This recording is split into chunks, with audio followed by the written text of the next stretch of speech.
भागलपुर में पहले चरण में होने वाले मतदान के लिए नामांकन की प्रक्रिया आज से शुरू हो चुकी है। वहीं आज नामांकन का पहला दिन होने के कारण प्रत्याशियों ने नामांकन में कोई खास रुचि नहीं दिखाई।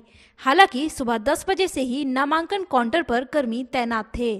नामांकन काउंटर के इर्द गिर्द और परिसर के बाहर जिला प्रशासन द्वारा सुरक्षा के व्यापक इंतजाम किए गए थे। इसी कड़ी में दोपहर में प्लूरल्स के पहचान चिन्ह पर सुल्तानगंज विधानसभा से किरण मिश्रा ने अपना नामांकन कराया। नामांकन के पश्चात प्लूरल्स प्रत्याशी किरण मिश्रा ने आगामी चुनाव में 2/3 बहुमत से जीतने का दावा किया है। उन्होंने कहा कि चाचा और भतीजा दोनों बिहारियों को ठगने का काम कर रहे हैं। किरण मिश्रा ने कहा कि लालू और नीतीश सरकार में बिहारियत पर संकट के बादल मंडराते रहे। इसके साथ ही उन्होंने सुल्तानगंज से चुनाव जीतने के बाद विधायक के रूप में रोजगार को प्राथमिकता देने की बात कही है। नार कटाने आए थे, सुल्तानगंज विधानसभा क्षेत्र से नॉमिनेशन दे रहे हैं प्लूरल पार्टी से, और इस बार पूर्ण विश्वास है कि हम लोग जीतेंगे। प्लूरल पार्टी में इसलिए आए, पूरा बिहार नहीं पूरा इंडिया में पहली बार एक लेडी ने अलग से एक पार्टी का निर्माण किया है, जो बहुत गौरव की बात है। और इनके मुद्दा में जो है सबसे पहला है रोजगार।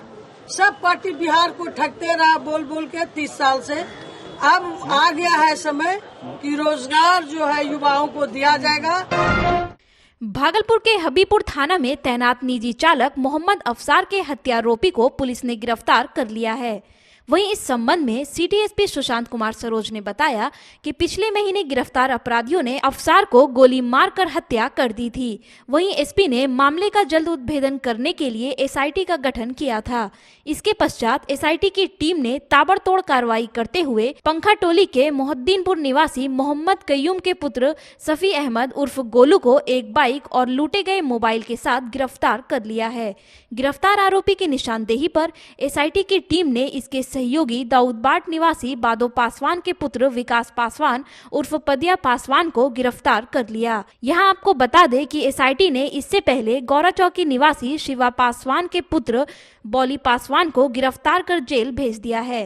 दिनांक 10/9/20 को हबीपुर थाना का निजी चालक था जिसकी हत्या कर दी गई, और उस कड़ी में सीनियर साहब टीम गठन किया गया था, जिसमें कि एएसपी सिटी, एएसपी प्रोबेशनर, थाना प्रभारी हबीपुर, थाना प्रभारी कजरेली, थाना प्रभारी मधुसूदनपुर और सब इंस्पेक्टर शंभू का टीम बनाया गया उसके पास से।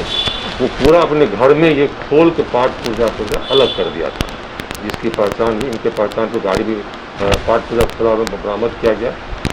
ये एक और अपराधी था इनके निशानदेही पे, जिनका नाम है विकास पासवान उर्फ पदिया पासवान। इसकी गिरफ्तारी हुई है। यानी कुल 3 गिरफ्तारियां हो चुकी है, 2 और की होनी बाकी है, और हमें बहुत जल्द उम्मीद है कि हम दोनों को पकड़ लेंगे। भागलपुर में ततारपुर थाना क्षेत्र के नौवा टोली में पुलिस ने ताबड़तोड़ छापेमारी करते हुए भारी मात्रा में विदेशी शराब बरामद किया। वहीं इस संबंध में सिटी एसपी सुशांत कुमार सरोज ने बताया कि एसएसपी आशीष भारती को शराब तस्करी की गोपनीय सूचना मिली थी, जिसके आधार पर एसएसपी ने एक टीम का गठन किया था। वहीं उक्त टीम ने भी कार्रवाई करते हुए नौवा टोली निवासी दीनानाथ शाह के पुत्र सुनील शाह को शराब तस्करी के आरोप में गिरफ्तार कर लिया है। इसके साथ ही पुलिस ने इनके पास से इंपीरियल ब्लू के 750 ml का 203 बोतल, 350 ml का 44 बोतल और रॉयल चैलेंजर के 24 बोतल शराब बरामद किया है। गुप्त सूचना मिली थी सीनियर एसपी साहब को, ततारपुर थाना अंतर्गत ननवा टोली में सुनील शाह के पास पराग खेप शराब का आया।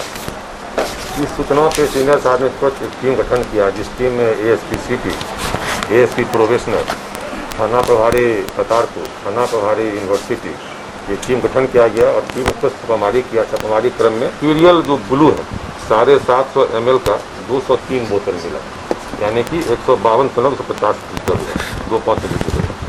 दूसरा है इंपीरियल ब्लू, वो 375 ml का 44 बोतल। तीसरा आपका है रॉयल चैलेंजर से 750 ml का 24 बोतल मिला, यानी कि कुल 186.75 बरामदगी हुई है। और गिरफ्तारी हुई है सुनील शाह, स्वर्गीय जयनाथ शाह, साकी ननवा टोली, ततारपुर। आगामी विधानसभा चुनाव में मतदान का प्रतिशत बढ़ाए जाने को लेकर भागलपुर के समाहरणालय परिसर स्थित डीडीसी कार्यालय के समीप से मतदाता जागरूकता रथ को रवाना किया गया।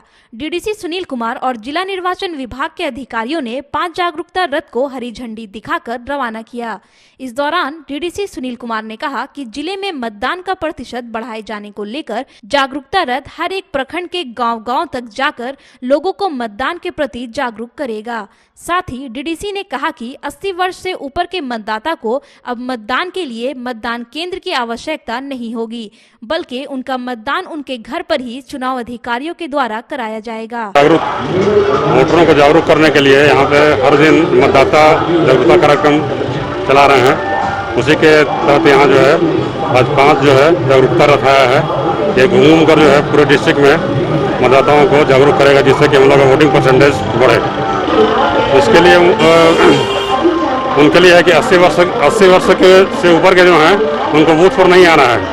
उनको जो है उनके घर पे जाके वो दिया जाएगा और उसी में वो वोटिंग करेंगे और उसी के माध्यम से अपना वो वोट डाल पाएंगे। भागलपुर के दीपनगर स्थित कांग्रेस भवन में कांग्रेसी कार्यकर्ताओं के द्वारा संवाद कार्यक्रम का आयोजन किया गया। महानगर कांग्रेस अध्यक्ष संजय सिन्हा की अध्यक्षता में आयोजित संवाद गोष्ठी के दौरान भागलपुर से कांग्रेस विधायक अजीत शर्मा भी मौजूद रहे। कार्यक्रम के दौरान भागलपुर विधानसभा से अलग अलग बूथों से आए कार्यकर्ताओं ने भागलपुर सीट कैसी जीती जाए, इसको लेकर अपना सुझाव दिया। इस दौरान विधायक ने कहा कि उनके कार्यकर्ता ही उनकी पूंजी है, जिनके बदौलत उनकी जीत सुनिश्चित है और इस बार बिहार में कांग्रेस की सरकार बनेगी। संवाद गोष्ठी के दौरान बड़ी संख्या में कांग्रेस के कार्यकर्ता मौजूद थे। कार्यक्रम है सर, आज पूरे विधानसभा के कांग्रेस कार्यकर्ताओं का बैठक है। सभी लोगों ने बैठक रखा है और मैं भी इसमें आया हूँ। यहाँ पे क्या है कि जब तक कांग्रेस के वर्कर्स ही चुनाव लड़ते हैं, वो आज सजेशन हम बोले हैं अभी इनको महानगर अध्यक्ष को कि आप उनसे सजेशन लीजिए, चुनाव कैसे लड़ा जाए ताकि अधिक से अधिक वोट से जीतिए। क्योंकि इस बार लगता है कि महागठबंधन की सरकार बनेगी और भागलपुर एक बहुत इंपॉर्टेंट जगह है। बहुत सारी योजनाएं नहीं बनी है, बहुत सारे काम हम नहीं कर पाए चूंकि हम विपक्ष में थे। जैसे कि भोलानाथ पुल नहीं बन पाया, सारा चीज होकर योजना विभाग में पड़ा है, काम नहीं हो पाया। और ये सब लोग अपना सजेशन देंगे चूंकि लड़ना चुनाव उन्हीं को है। हम तो जनता के बीच हाथ जोड़ के जाके मिलते हैं, डोर टू डोर कैंपेन करते हैं, लेकिन असली मेरी ताकत, मेरे शरीर की रीढ़ जो कहते हैं इसमें खड़ा है, वो हमारे वर्कर्स यहाँ बैठे वो है। बांका जिले के शंभूगंज असरगंज मुख्य मार्ग पर शंभूगंज थाना से लगभग 1 किलोमीटर की दूरी पर गंगटी के पास निर्माणाधीन पुल के बगल में बनाया गया डाइवर्सन पिछले दिनों बारिश में नदी का जलस्तर बढ़ने से डूब गया था, जिसके कारण इस महत्वपूर्ण पथ पर आवागमन बाधित था, जिसे चालू करने हेतु इस पुल को बनाने वाले संवेदक द्वारा डाइवर्सन पर मिट्टी भरवा दिया गया। सिर्फ मिट्टी भरवाने से इस डाइवर्सन पर चलने वाले लोगों को काफी मुश्किलों का सामना करना पड़ रहा है। बता दें कि ये पुल 2 जिलों बांका और मुंगेर को जोड़ने के साथ 2 राज्य बिहार और झारखंड को भी जोड़ती है। मुंगेर और सुल्तानगंज से झारखंड के उपराजधानी दुमका और गोड्डा को जाने के लिए ये प्रमुख सड़क है। गौरतलब है कि ये पुल अमरपुर विधानसभा में पड़ता है, जिसका वर्तमान विधायक जदयू के जनार्दन मांझी है। साथ ही ये पूर्व बीजेपी प्रत्याशी मृणाल शेखर के पुश्तैनी गांव के निकट पड़ता है। इस पुल के पूर्व दिशा में लगभग 100 मीटर की दूरी पर स्थानीय लोगों द्वारा एक बांस का पुल बनाया गया है, जिसे पार करने के एवज में पैसे लिए जाते हैं। ये इस पुल को किसने, आपने तैयार किया है? हमने तैयार किया, अपने युवक लोग मिलकर तैयार किया है। तो इसमें सरकार कोई सहयोग? कहीं कोई सहयोग सरकार का कहीं कोई सहयोग नहीं है। सरकार हमको जो मार दिया। ओ, तो ये आप निजी अपने निजी हमने तैयार किया है। सब युवक संग मिलके तैयार किया कि हम पब्लिक को कोई दिक्कत नहीं, हम पब्लिक आते रहे जाते रहे, जो देता है खुशी से, हम किसी से झंझट न झमला करते हैं। जो 10-5 दूर जो देता है बहुत को 50% तो फ्री भी भेजे। रोटरी क्लब विक्रमशिला पिंक द्वारा आसाननपुर स्थित उर्दू गर्ल्स +2 स्कूल में हैंड वॉश स्टेशन लगाया गया। ये hand wash station rotary international Covid grant 202 के अंतर्गत रोटरी डिस्ट्रिक्ट 3250 के पूर्व जिलापाल रोटेरियन गोपाल खेमका द्वारा क्लब को हैप्पी स्कूल प्रोजेक्ट के तहत दिया गया। क्लब की पूर्व अध्यक्ष किरण गोस्वामी ने बताया कि बच्चे अगर खाने से पहले और खाने के बाद सही से साबुन से हाथ धोए तो कितनी सारी बीमारियों से बचा जा सकता है और कोरोना काल में तो इस नियम का पालन करना और भी जरूरी हो गया है। वहीं रोटरी के प्रोजेक्ट पॉजिटिव हेल्थ के अंतर्गत रोटरी विक्रमशिला पिंक द्वारा विश्व हृदय दिवस के उपलक्ष्य पर नो योर नंबर्स कैंप लगाया गया, जिसमें 30 मेंबर्स एवं उनके परिजनों का हेल्थ चेक किया गया। बीपी और शुगर की जांच ग्लोबल ब्लड बैंक द्वारा और height weight BMI new fitness द्वारा किया गया। साथ ही रिपोर्ट के आधार पर सभी की काउंसलिंग भी की गई। मौके पर अध्यक्षा गायत्री सिंह, उपाध्यक्षा मोनिका महेश्का, पूर्व अध्यक्ष किरण गोस्वामी, चंदना चौधरी, सचिव बबीता शाह, भाव्या, मृदुला घोष, प्रीति पांडे, संजीता शाह, सुधा पांडे, कमला साहू, मनीषा केसन आदि मौजूद थे।